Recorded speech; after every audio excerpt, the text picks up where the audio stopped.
This recipe for baked salmon and potatoes delivers dinner the easy way. Hey, I'm Laura, and on my channel I share a lot of simple recipes like this one, so if you're just learning to cook or trying to gain more confidence in the kitchen, hit that red subscribe button. You and I get to cook together twice a week. I have some baby potatoes here that I've already washed. Baby potatoes, believe it or not, can come as small as these or even bigger. So one great way to make sure that they're cooked at the end of the meal is to cut them in half. Now, it took 2 minutes to cut all the baby potatoes, and the great part is that they'll be crispier, but it also shortens the cook time. So I'm gonna put them directly on my baking sheet, drizzle some olive oil over the top, and then I'm gonna season my potatoes with some garlic powder, Italian seasoning, and salt.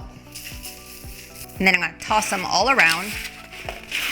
The potatoes are gonna go in first for a little while, and then we'll add the salmon. Our potatoes are halfway cooked, so now is when we're gonna add the salmon and finish cooking the rest of the meal. I'm going to spread the potatoes to the sides so I can place my salmon towards the middle.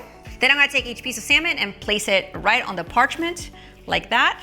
And now we gotta season it, so I'm first going to drizzle a little bit of oil over each piece and just take a brush and spread that olive oil. That's gonna give our salmon a nice golden crust at the top. And then I'm gonna take some seasoning. You can use salmon seasoning, Cajun seasoning, whatever it is that you love. I'm going to leave a couple of seasoning ideas and measurements for you right below the video. And now that this is prepped, we are gonna take this and back to the oven we go.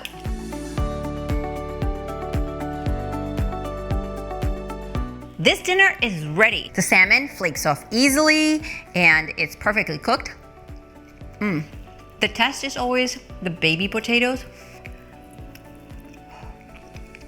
Perfection.